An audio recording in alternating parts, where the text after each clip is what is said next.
Julia Janae with Court TV joining us again live. And Julia, thank you for being with us. Good to see you as always.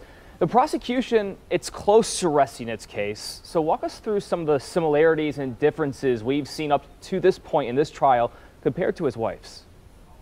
Brian, it's good to be with you. This case is moving a lot faster than the one for Jennifer Crumbley. It took 7 days before we got to the point of wrapping things up to go to the jury. We're only in day 4 of James Crumbley's trial, and the prosecution is already looking at resting their case. So things certainly moving faster. It seems that they're having to make arguments less over some evidentiary issues, so likely things that got taken care of during Jennifer Crumbley's trial. I think one of the biggest differences between the evidence and the way that it's being presented is that the state clearly said during Jennifer's that Jennifer was the last one in possession of that gun case.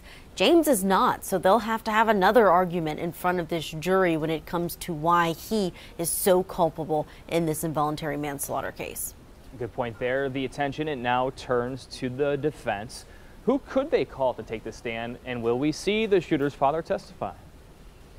We'll see who they call. To remind you about Jennifer Crumbley's trial, she only called, or her attorneys only called, the defendant, Jennifer herself, to the stand. And there's a lot of questions as to whether or not we'll see James Crumbley actually testify. He's got a little bit less to worry about when it comes to the cross-examination than his wife did.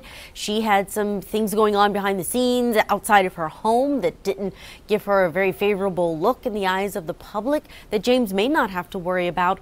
Plus, that will really be the time that he can point the finger at Jennifer. We haven't really seen his counsel lean into that as much during the cross-examination. We'll likely see it in closing arguments, but if he takes the stand, perhaps he can garner some sympathy with this jury. But otherwise, his attorney may say that they rest without any evidence because as the defense, they do not have to put on a case. They do not have to prove anything. It's up to the state to prove beyond a reasonable doubt. And that is an important reminder. Julia Janae with Court TV. Appreciate you as always. Thank you.